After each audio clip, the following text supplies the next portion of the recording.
My name is Jacob, and I never thought I'd land a job quite like this. My background?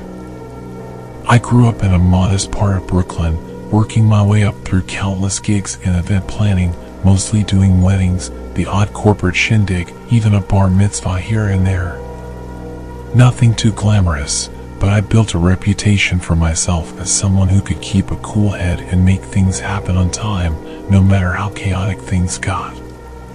Then, out of nowhere, a buddy of mine who works in PR passed my resume along to someone with connections, and I soon got a mysterious email inviting me to an interview for a high-profile project.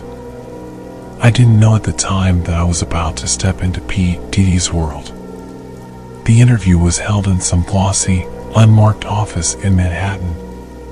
The receptionist looked like she'd stepped out of a fashion magazine, and the other applicants waiting in the lobby seemed to be a mix of ex-military types, event planners with resumes full of brand names, and a few very nervous-looking young people in fancy suits.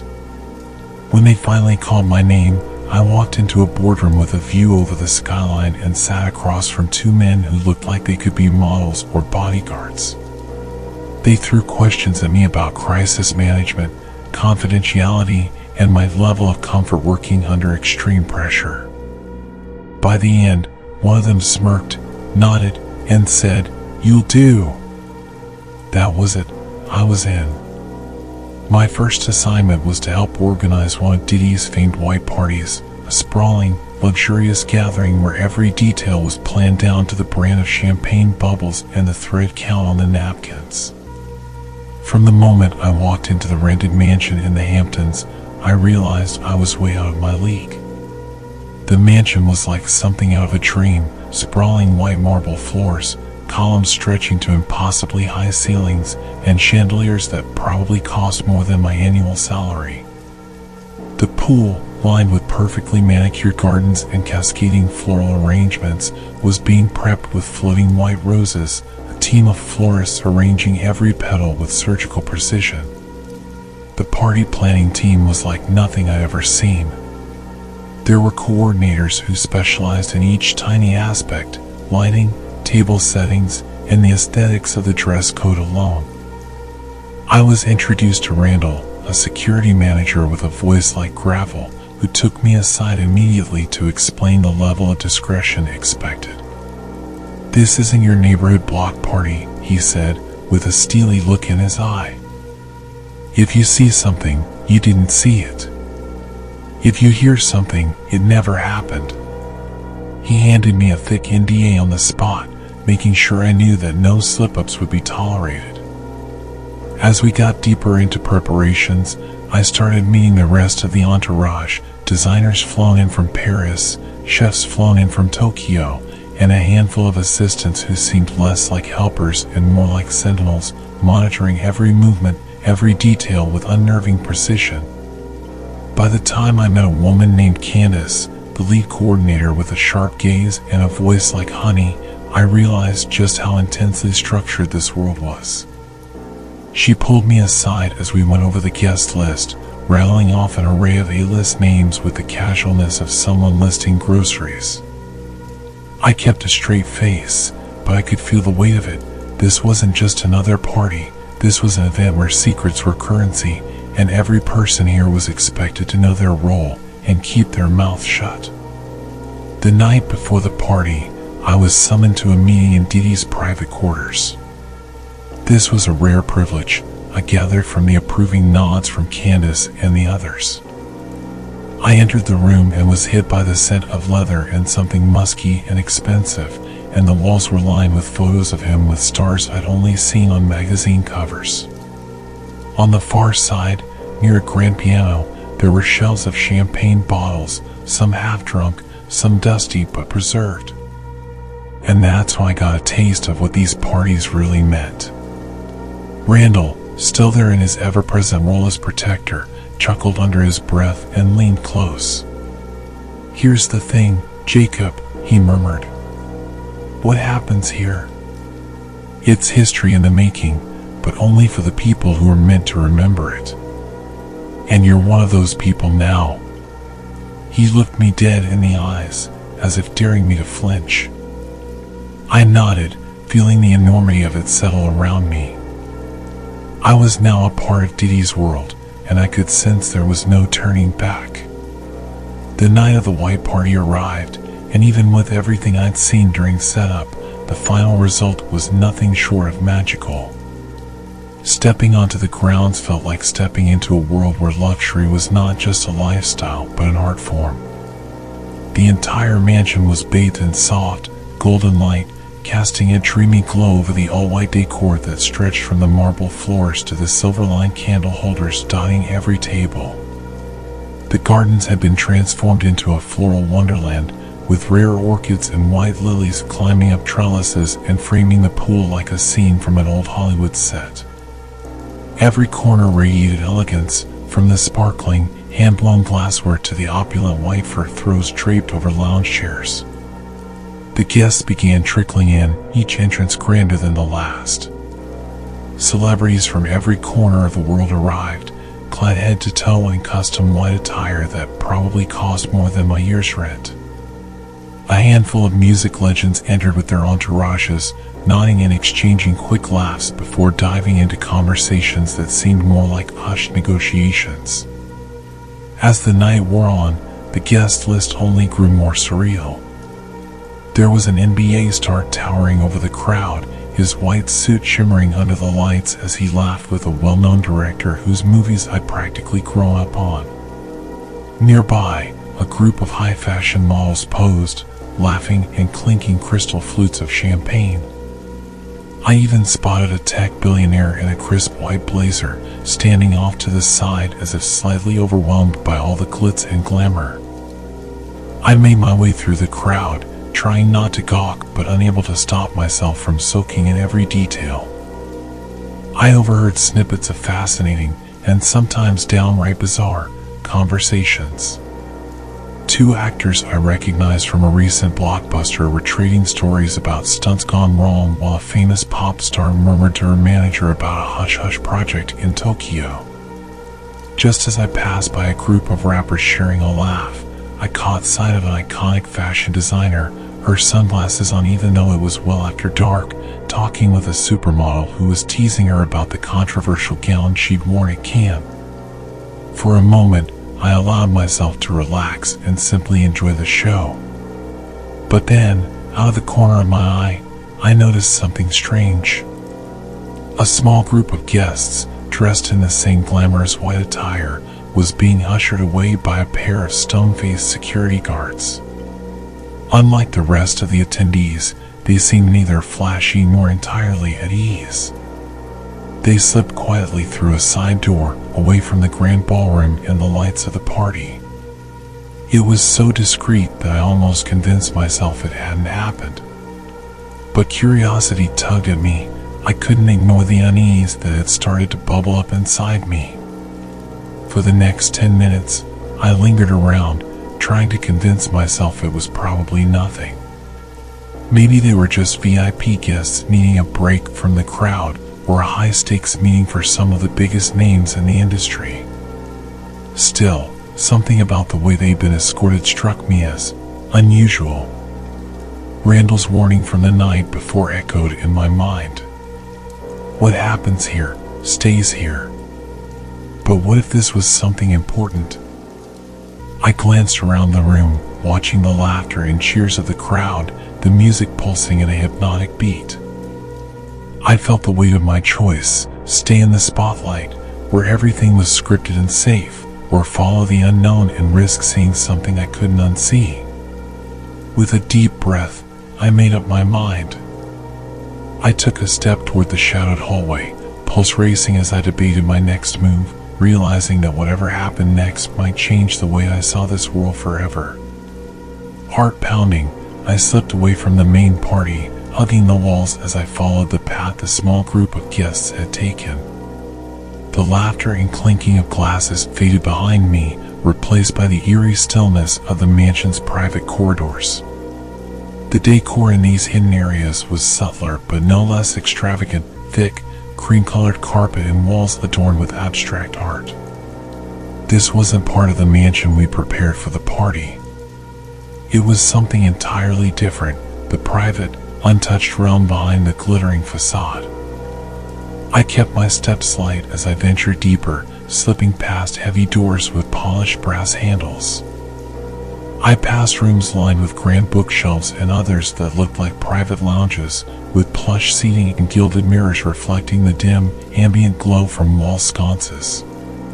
The further I went, the more surreal it felt, like stepping behind the scenes of some powerful illusion. Finally, I reached an elegant archway guarded by a large man in a tailored suit, his gaze locked ahead like stone. I ducked out of sight, hiding behind a marble pillar and holding my breath as another small group of guests approached him. The guard looked them over, nodded, and allowed them through a door hidden by ornate panels that blended seamlessly into the wall. As soon as they disappeared inside, I slipped in behind them, catching the door just before it closed. What lay beyond was unlike anything I'd imagined. I found myself in a dimly lit lounge filled with plush, dark velvet seating and thick, intoxicating clouds of incense that clung to the air. Celebrities were sprawled out in small, close groups, speaking in low voices and trading glances that held a strange intensity. In one corner, two prominent musicians leaned in close, whispering and gesturing as they negotiated terms that sounded more like pacts than collaborations. I caught a fragment of their conversation about private islands and untouchable contracts, words heavy with unspoken secrets. I slipped further into the room, pressing close to a low-hanging chandelier as I passed by a pair of actors, household names whose on-screen romance had captivated the world. But here, they were embroiled in an argument, their words fierce and venomous. One of them was hissing about the other's hidden deals and how loyalty comes at a price. The look in their eyes was sharp, dangerous.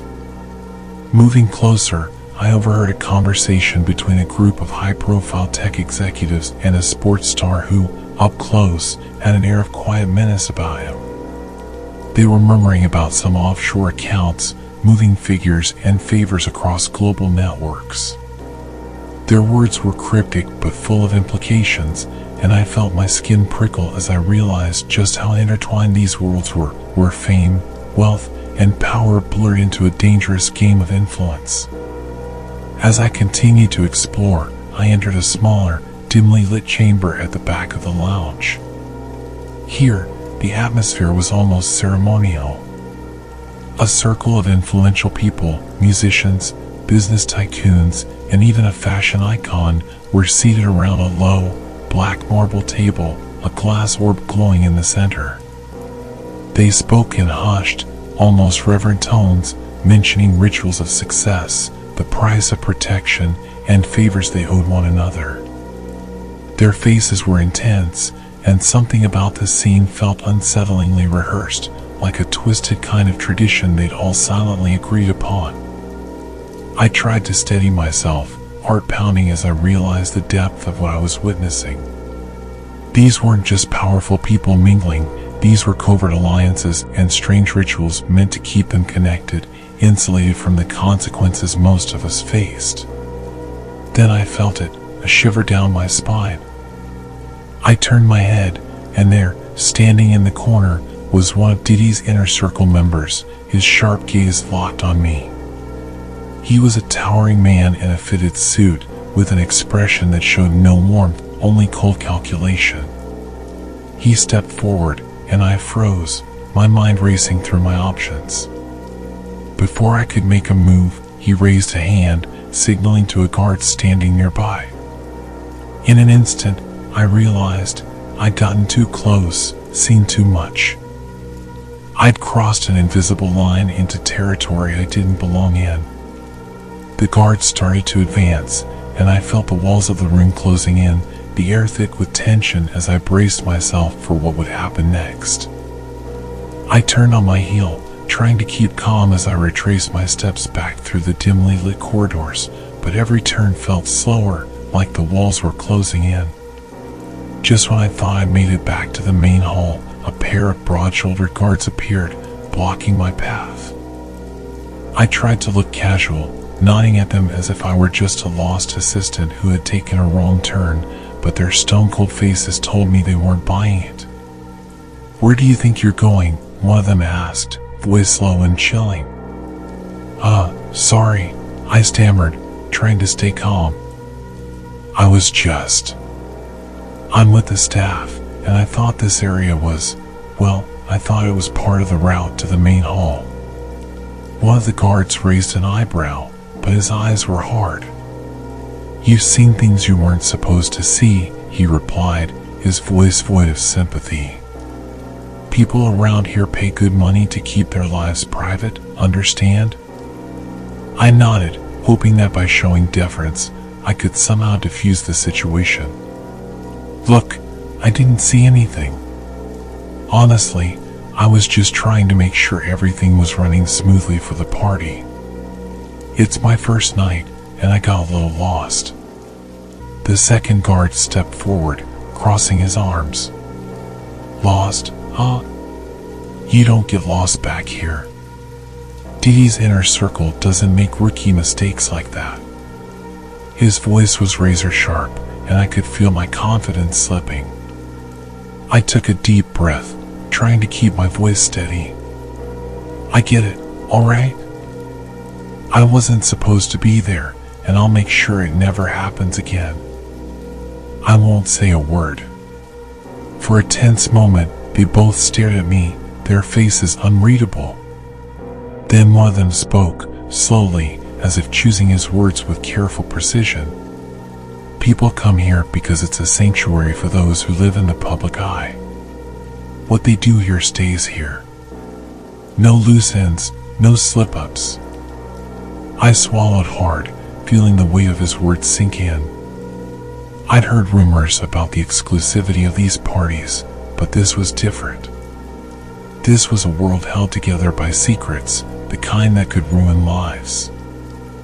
I realized now that these gatherings were more than just celebrations. They were the meeting grounds for alliances, veiled threats, and deals that would never see the light of day. The guard stepped closer, his voice a quiet threat. "You've gotten close to things people would pay a fortune to bury.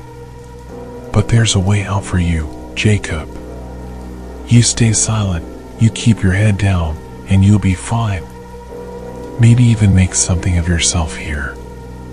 Diddy's a generous man to those who stay loyal." He paused, letting the words sink in, before continuing. "But cross the line again, and there'll be consequences." I felt a cold sweat break out as he spoke. I'd gotten myself tangled in something bigger than I could have ever imagined. Working these parties wasn't just about organizing and smoothing over details. It was about playing a part in a web of influence where loyalty was enforced and silence was the price of admission. My thoughts raced as I tried to make sense of the situation. "So, that's my only choice?" I asked, forcing myself to hold his gaze. "Stay quiet or face consequences?" The other guard's expression softened, almost as if he pitied me. "You're a smart guy, Jacob. You wouldn't have made it here if you weren't. Keep your mouth shut, play your part, and this could be the start of something big for you. But you slip up again, and we'll make sure there's no way out." I nodded, trying to mask the rising panic gnawing at me. The stakes were much higher than I ever realized, and now I had to decide if the price of staying was worth it. Turning back to the party felt like I was sealing myself inside a gilded cage, a world where the walls were built on secrets.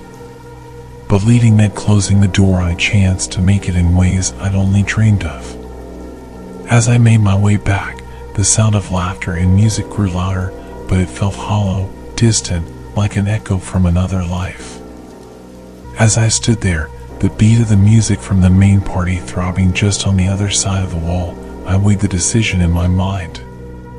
The offer I'd been given was both a ticket to endless possibilities and a trap. If I stayed silent, I could keep this job and maybe rise through the ranks of Diddy's empire, live a life with access to people and places I'd only ever dreamed of. But the cost?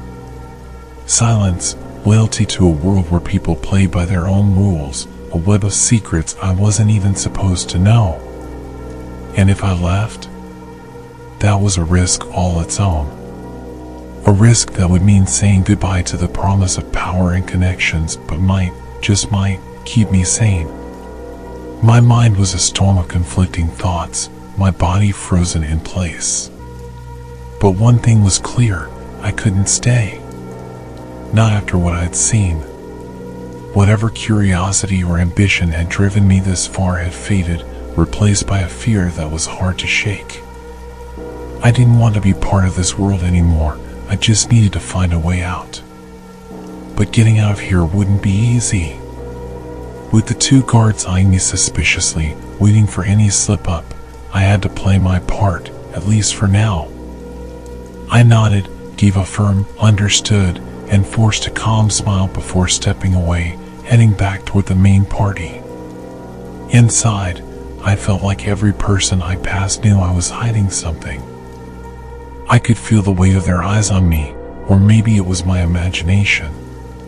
Either way, I had to keep cool. The main hall was crowded, the room now fully alive with laughter and music, but none of it registered as I made my way past the guests, silently forming an escape plan. The front doors would be too obvious, security would have eyes on all the main exits. I would have to find another way. My best shot, I realized, was through the back of the mansion, through the service hallways the staff used. I'd worked in these events long enough to know the layouts of big houses like this. They all had some way for the staff to move around unseen. I made my way past the bar, keeping my head down as I pushed through groups of celebrities chatting and laughing. All I could hear was the blood pounding in my ears as I slipped out through a side door, entering the service hall. Here, the music faded, replaced by a quiet stillness that made my nerves sharpen. I moved quickly, glancing over my shoulder, careful to make my steps silent on the tile floors. Just as I reached a side staircase, a door swung open down the hall, and two more guards emerged, laughing about something one of the guests had said. I froze, ducking into a corner and holding my breath as they passed, barely managing to stay hidden. I took the stairs down to the basement, hoping to find an exit that wouldn't be as heavily monitored as the front doors. The air was cool and damp here, the narrow hallway illuminated by dim, industrial lights. I moved quietly, listening for footsteps, every muscle in my body tense and ready to bolt if needed. Finally, I reached a small, metal door at the end of the hall, marked service exit. With a shaky hand, I turned the handle, feeling a rush of relief as it swung open. Just a few more steps, and I'd be out. I stepped outside, feeling the night air wash over me as I took in the dimly lit gardens at the back of the property. The mansion's imposing structure loomed behind me, a glittering fortress where all the secrets of that world were buried. I slipped along the tree line, staying close to the shadows. I was almost at the edge of the estate, where the high iron gate marked the boundary of the property, when I heard voices, a couple of guards patrolling the perimeter. Taking a deep breath, I crouched down, edging my way toward a small break in the hedges where I could see an opening in the fence. I just needed to make it there without being seen. A bead of sweat ran down my forehead as I timed my movements to their footsteps. Just as I was about to make a run for it, one of the guards turned, scanning the grounds with a flashlight.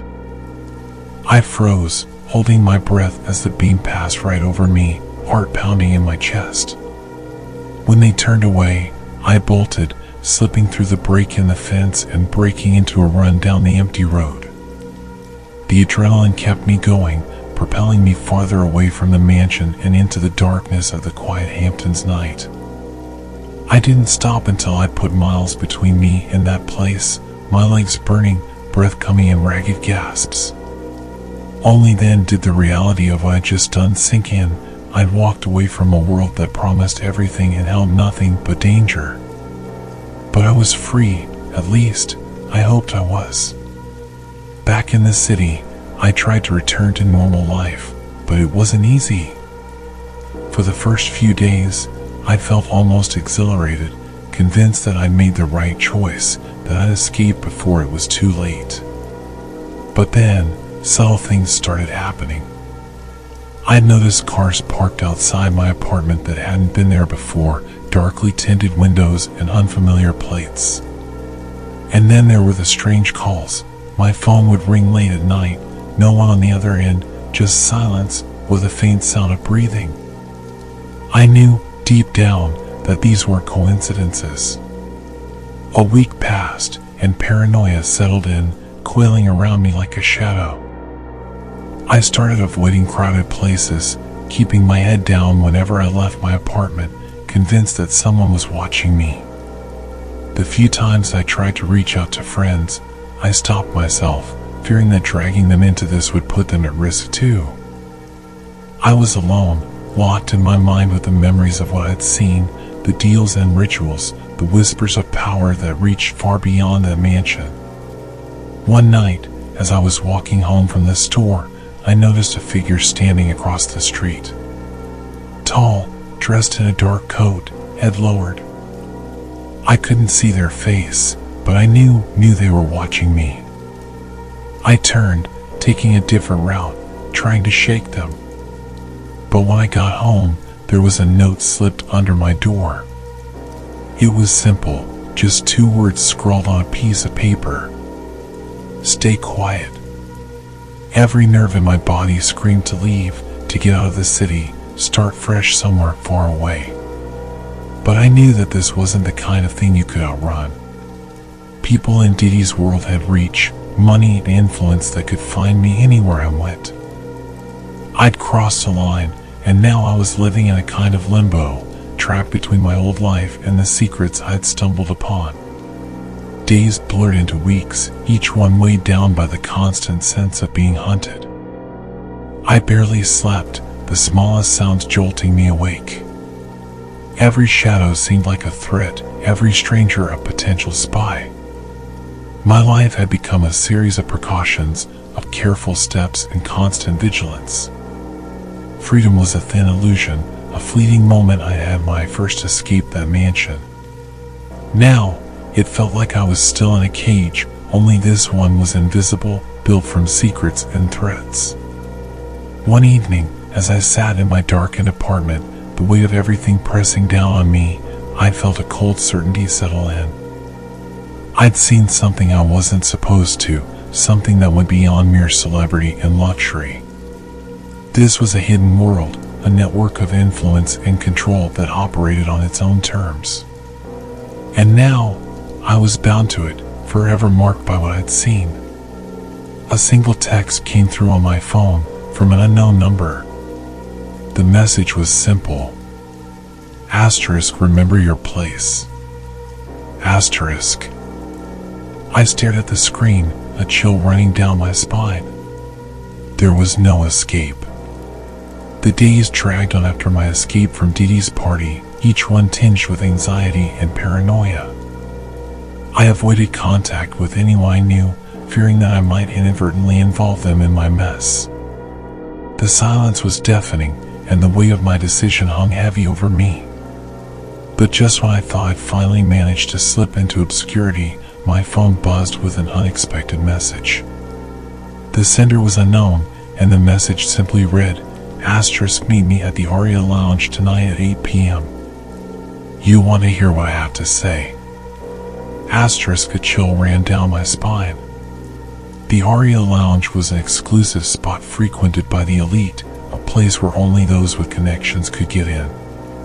Part of me screamed to ignore it, to continue hiding from the shadows of Diddy's world. But another part, the part that craved answers and perhaps a chance at leverage, urged me to accept the invitation. That night, I found myself standing outside the Aria Lounge, my heart pounding in my chest.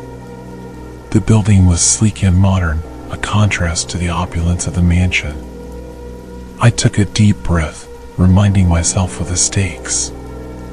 If this was a trap, I had to be ready to run. But what if it was a lifeline? What if I could turn this meeting into a way to secure my safety? Inside, the atmosphere was electric, filled with laughter and clinking glasses. The walls were adorned with abstract art, and low lighting created a sense of intimacy that felt oddly suffocating. As I approached the bar, I scanned the room, looking for any sign of danger. It didn't take long before I spotted a tall man with slick-back hair sitting in a secluded booth at the back. He wore a tailored suit that screamed money and power. My instincts told me he was the associate I was meant to meet. As I approached, he gestured for me to sit. "Jacob, right?" he said, his voice smooth and confident. "I'm Marcus. I've heard a lot about you. Is that good or bad?" I replied, forcing a smile despite the tension coiling in my gut. "Depends on how you handle what you've stumbled upon," he said, leaning in slightly. "You know what you saw at that party, don't you? The whispers, the deals that were made?" I nodded, trying to keep my expression neutral. "I didn't come here to discuss gossip."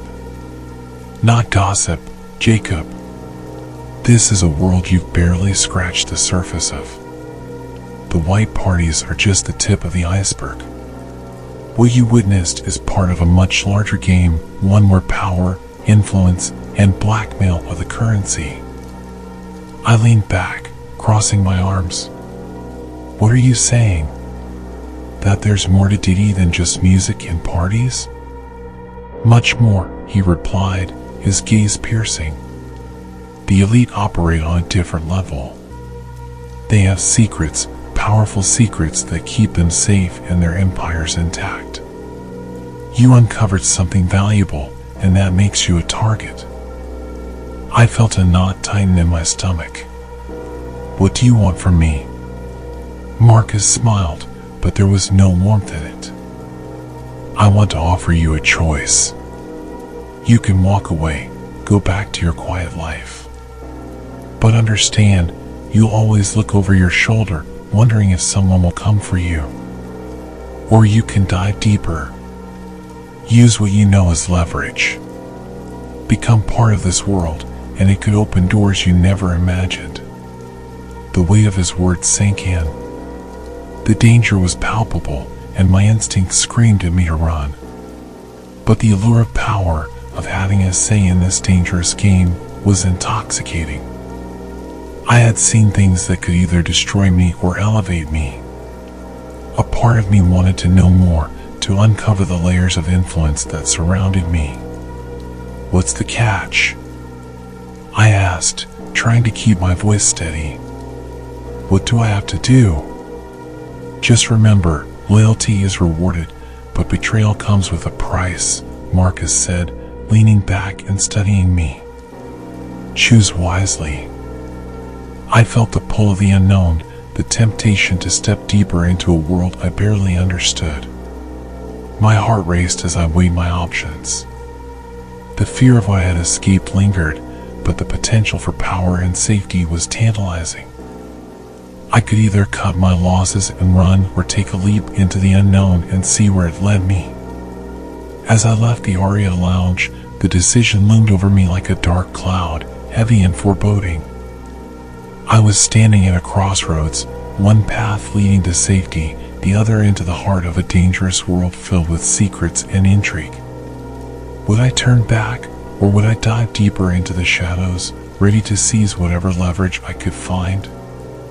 After the tense meeting at the Aria lounge, my mind raced with thoughts of what Marcus had suggested. I stood on the precipice of a dangerous world, the thrill of power enticing yet overshadowed by the paranoia that had begun to seep into my bones. I couldn't shake the feeling that I needed someone by my side, someone who understood the inner workings of Diddy's empire and could guide me through this labyrinth of secrets and threats. It was during one of my cautious strolls through the city that I met Adrian.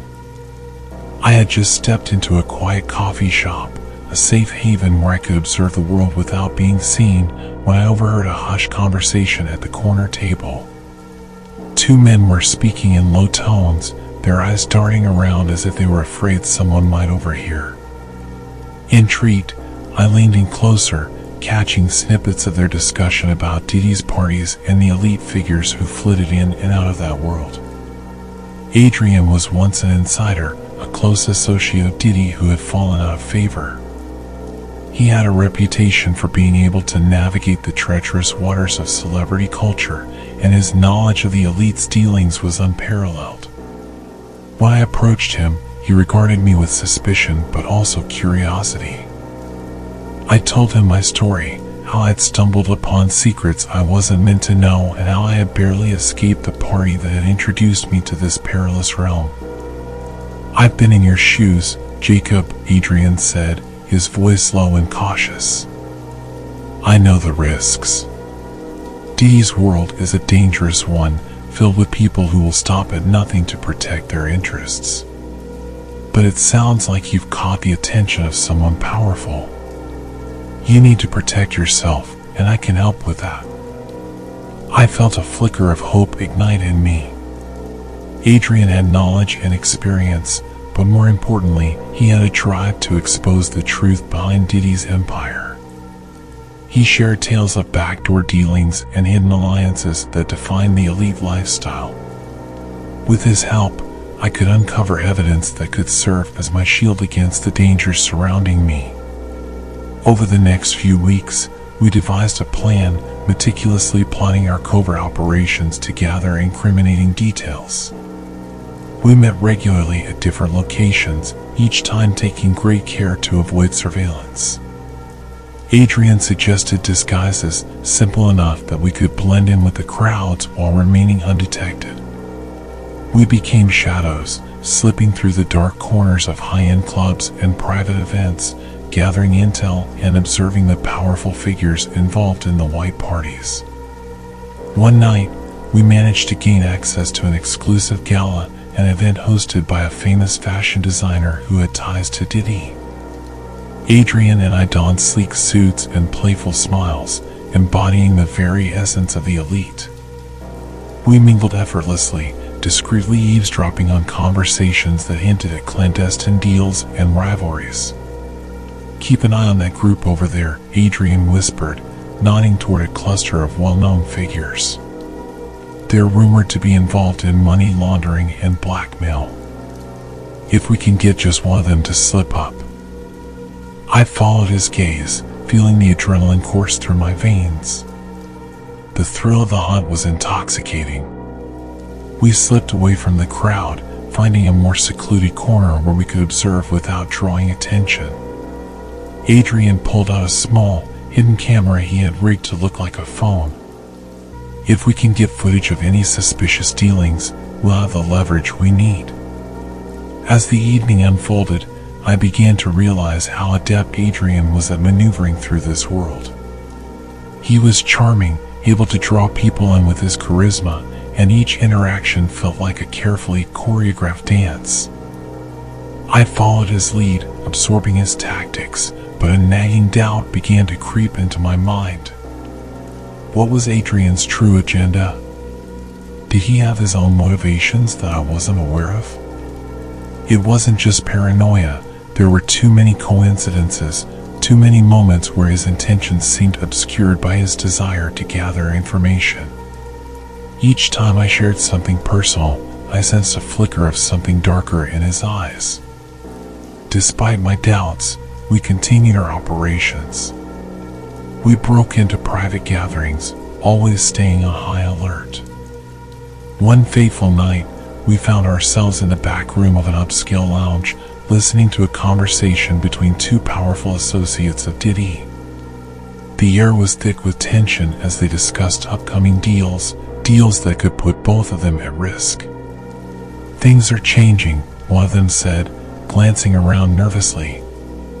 "If Diddy doesn't control the narrative, we could lose everything." I watched as Adrian's eyes gleamed with determination. "This is it," he murmured, the excitement in his voice unmistakable. We have to record this." As Adrian turned on the camera, the atmosphere shifted. The associates began to argue, revealing fissures in their alliances. I realized I was witnessing a rare moment, one that could expose the vulnerability of this powerful network. But just as Adrian began to capture the incriminating footage, one of the associates glanced toward our direction. The color drained from my face. "Adrian, we need to go, now!" I hissed, grabbing his arm. But he didn't move. Instead, he leaned in closer, engrossed in the conversation unfolding before us. I could feel my heart pounding, the weight of our mission pressing down on me. "Just a few more seconds," he insisted, his focus unwavering. Panic rose within me. "If we get caught, it'll all be for nothing. We need to get out of here." Finally, he relented, shoving the camera into his pocket as we slipped out of the back room and into the crowded main area. The moment we stepped outside, the adrenaline surged through me.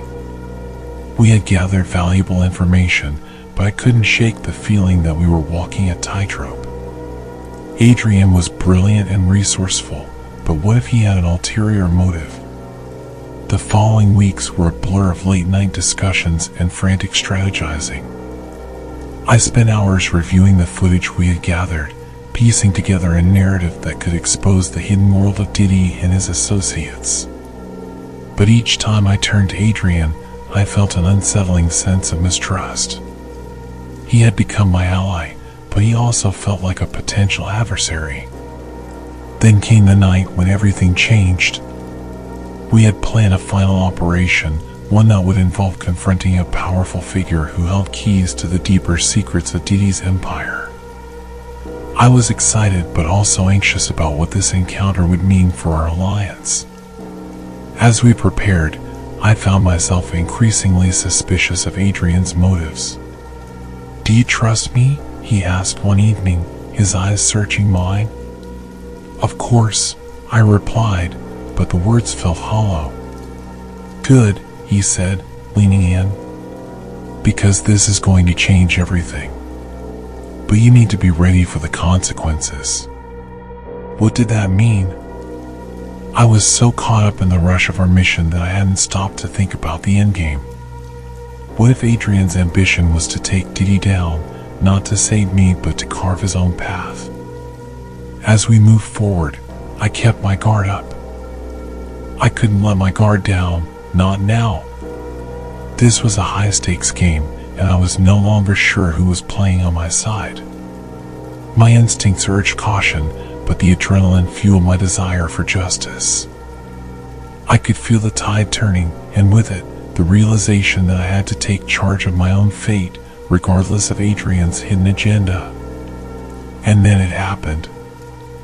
I received an anonymous tip about a major meeting set to take place at one of Diddy's venues. This was the opportunity we needed, the chance to catch powerful figures in the act, to expose their dark dealings once and for all. But as I prepared to confront this new reality, I couldn't shake the feeling that I was being pulled deeper into a web I could no longer untangle. Was I truly seeking justice, or had I become just another pawn in someone else's game? The stakes were higher than ever, and as the lines blurred between ally and enemy, I had to ask myself, could I trust anyone, including Adrian? As I stood on the edge of a precipice, staring down into the murky depths of Diddy's world, the gravity of my situation pressed heavily upon me. I had come a long way from the moment I was hired to organize a white party, naively stepping into a realm that glittered with fame and fortune. Now, that very glamour felt like a trap, and the walls were closing in around me. Adrian and I had gathered a wealth of information, evidence that could expose the darker dealings behind the facade of celebrity culture. But the more I learned, the more I understood the high stakes involved. The secrets we had unearthed were like a double-edged sword. They had the power to protect me, yet they also made me a target. I couldn't shake the feeling that we were walking on thin ice, with Diddy's circle always one step behind, watching, waiting for the moment we slipped. The day had come for the confrontation, a face-off I had spent countless sleepless nights dreading. Adrian and I had received an invitation to an underground gathering that promised to draw in some of the most influential figures in Diddy's world. This would be our chance to unveil the truths we had collected, a risky gambit that could either liberate us or seal our fate. As I prepared for the meeting, I reflected on everything I had learned. The price of fame and power was steep, built on a foundation of secrets, betrayal, and a constant need for control.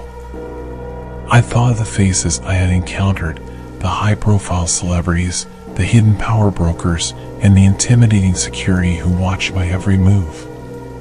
Each interaction had been a lesson in the dark side of ambition, and I felt a surge of determination wash over me.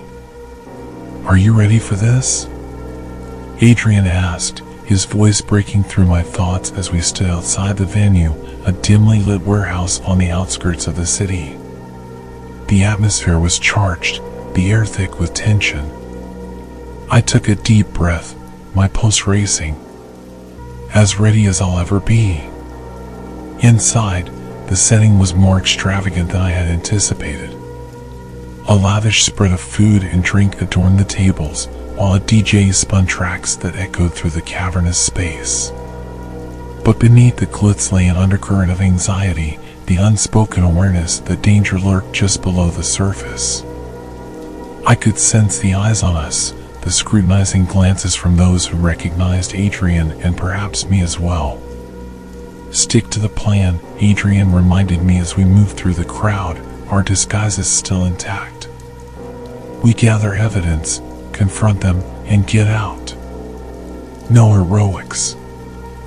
I nodded, but inside, I felt a simmering need to take control. This wasn't just about survival anymore, it was about reclaiming my narrative. I was tired of being a pawn in someone else's game. The fire within me was ignited by the thought of exposing the truth, of unmasking the glamorous but corrupt world that had entrapped me. As the night wore on, we positioned ourselves strategically, observing the power players in attendance. Diddy's inner circle was there, each member exuding an air of importance, their conversations punctuated by laughter and bravado. But I could see through the facades, glimpses of tension and rivalry that simmered just below the surface. "Do you see him?" Adrian murmured, nodding toward a particularly imposing figure, a man with a commanding presence who seemed to be orchestrating the gathering. "That's Marcus Lang, one of Diddy's most trusted associates. If anyone knows the truth about the operations, it's him." I felt a chill run down my spine. The man who had previously approached me at the Aria Lounge had become a player in this high-stakes game. "What's the plan?" I whispered back, my heart racing. "We wait for the right moment to confront him," Adrian replied, scanning the room. "We'll make it clear that we have information that could expose everything." The atmosphere was electric, charged with the thrill of impending confrontation.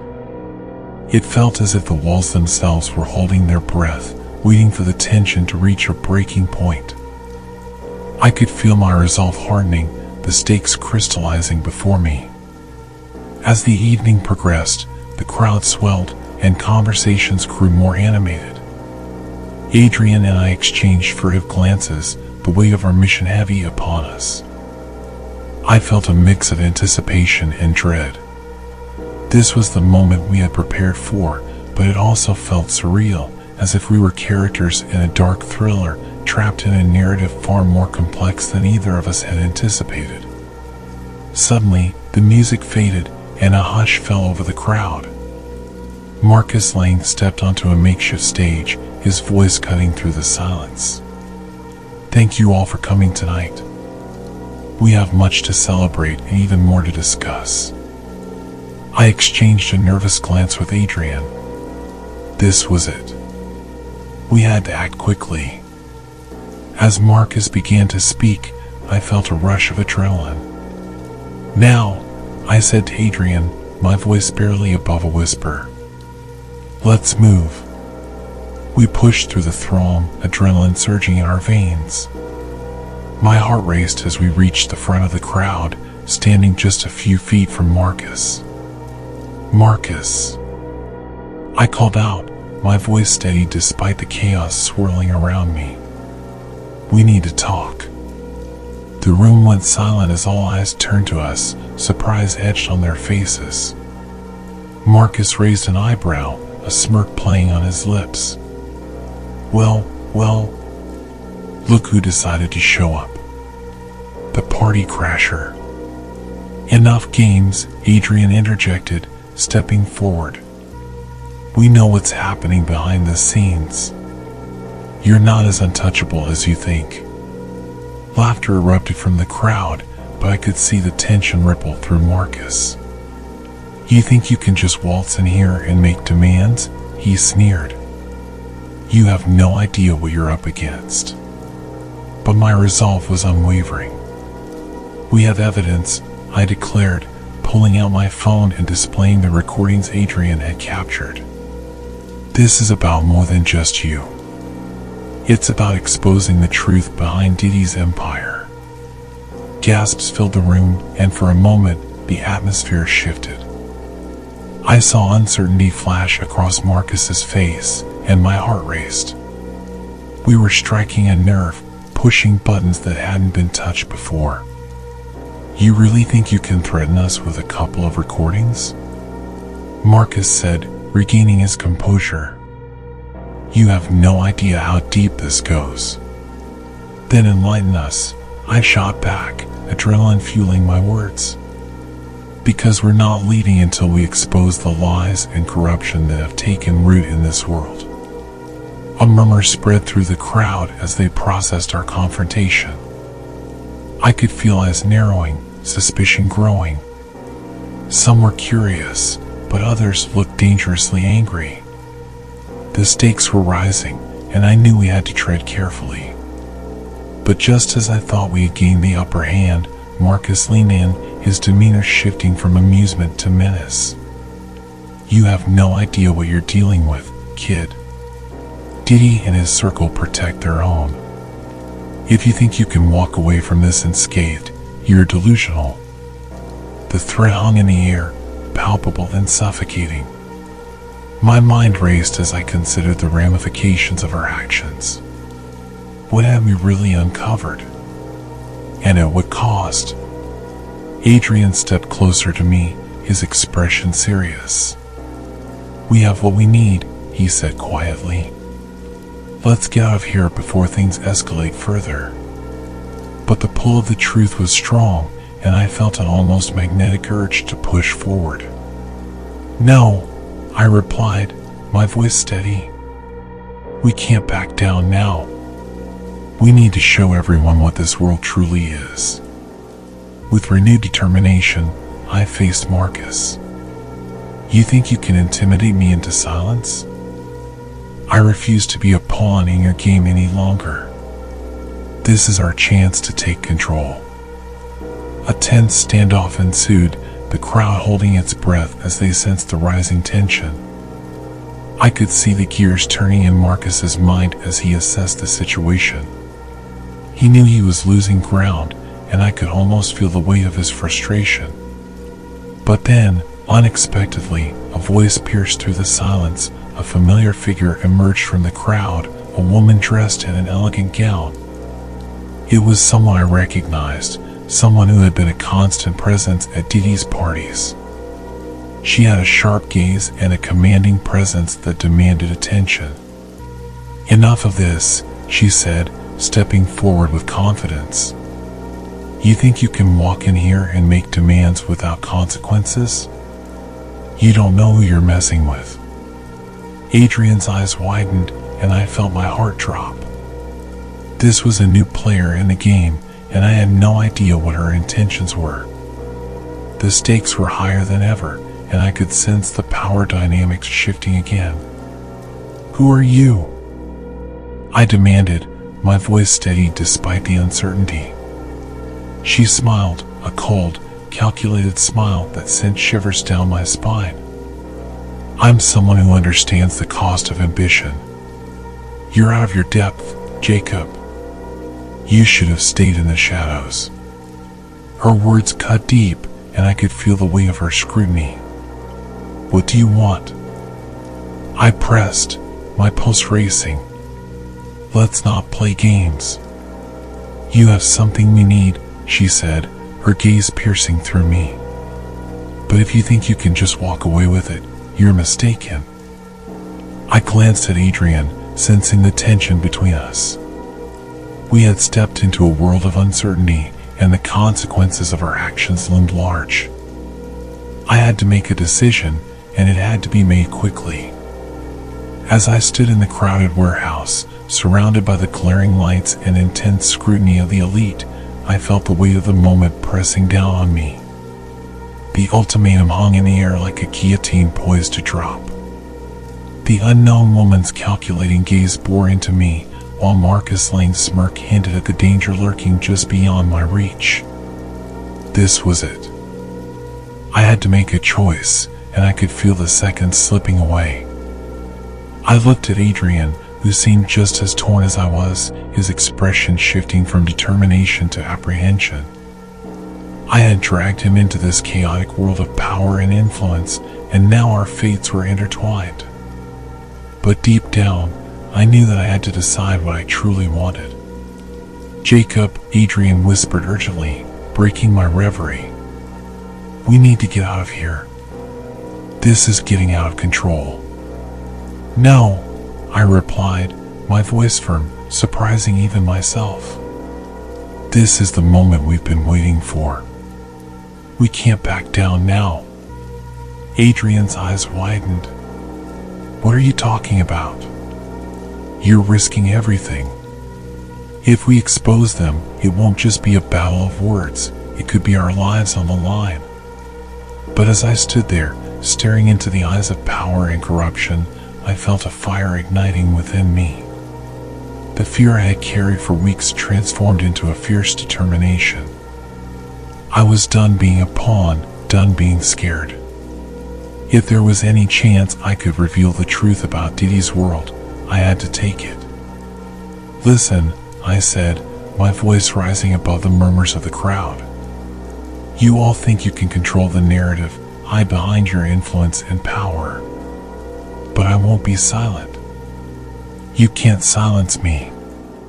The room fell silent, shock rippling through the crowd as they processed my declaration. I took a step forward, my heart pounding in my chest. I have evidence that can expose what's really going on in this world. Blackmail, manipulation, the darkness that lies beneath all that glitz and glamour. I won't let you continue this charade. The woman's expression hardened, and I could sense the tension in the room escalating. You have no idea who you're challenging, she warned, her voice low and threatening. You think you can just waltz in here and reveal secrets without facing consequences? You're making a grave mistake. I felt the gaze of the crowd shift, some intrigued, others calculating. The adrenaline surged through me as I realized I wasn't just standing up for myself, I was standing up for everyone who had been silenced by this ruthless machine of fame. I had seen too much to turn back now. I'm not afraid of you, I shouted, feeling the power of my words. You can threaten me all you want, but I refuse to be a part of this corruption any longer. I will take this information to the press. I will make sure the world knows the truth about how you operate. Adrian grabbed my arm, urgency in his voice. Jacob, think this through. You don't know what they're capable of. But my resolve was unwavering. I had faced my fears, discovered secrets, and learned the ugly truth. I wasn't going to allow myself to be intimidated. This is my life, I replied, turning to him. I'm taking control of it. Just then, Marcus stepped forward, his demeanor shifting from amusement to cold rage. "You don't understand the consequences of your actions," he said, his voice dripping with menace. "You think you're a hero? You're just a naive kid playing in a world far beyond your understanding." "I know exactly what I'm doing," I countered, finding strength in my conviction. "And if you think you can intimidate me into silence, you're dead wrong." As the tension in the room thickened, I felt the weight of the decision I had made. I could either walk away from this confrontation and return to a life of fear, or stand my ground and risk everything for the sake of truth. The reality of my situation hung heavily in the air, but I refused to cower. Just as I prepared to press forward, I heard the sound of sirens in the distance, growing louder with each passing moment. A rush of anxiety surged through me, but I pushed it aside. "It's too late," I declared, turning my gaze back to Marcus and the woman. "The truth is coming out whether you like it or not." "What's happening?" Adrian asked, his voice low as he scanned the room. "Looks like someone tipped off the authorities," I said, my heart racing with a mixture of dread and exhilaration. The sirens continued to wail, and I could see the panic spreading through the crowd. Suddenly, chaos erupted. People scrambled to escape, while others attempted to hide their connections and associations. Marcus's eyes narrowed, and I could see the gears turning in his mind as he processed the shifting landscape. He had lost control, and I reveled in the realization that I was finally taking a stand. "Run!" Adrian shouted, grabbing my arm and pulling me toward the exit. "We need to get out of here before they realize we're involved." "No!" I resisted, my voice firm. "I'm not running anymore. I'm not hiding. This is my chance to bring them down." Adrian hesitated, clearly torn between following my lead and wanting to ensure our safety. "Jacob, please. This isn't a game. We could get caught up in this mess." But as the sirens grew closer, I felt an exhilarating sense of purpose surge through me. I was done playing it safe. I had seen too much and learned too much to let fear dictate my actions any longer. "I'm staying," I declared, shaking off his grip. "I'm going to make sure they can't silence me. I'm taking this fight to the end." With a nod of understanding, Adrian stepped back, allowing me to step forward into the fray. As chaos unfolded around us, I stood my ground, determined to see this through. This was my moment, the culmination of everything I had faced. I could either cower in the shadows or embrace the light of truth. And as the authorities poured into the venue, I felt the weight of my decision settle on my shoulders. I was ready to confront whatever came next, ready to face the repercussions of my choices.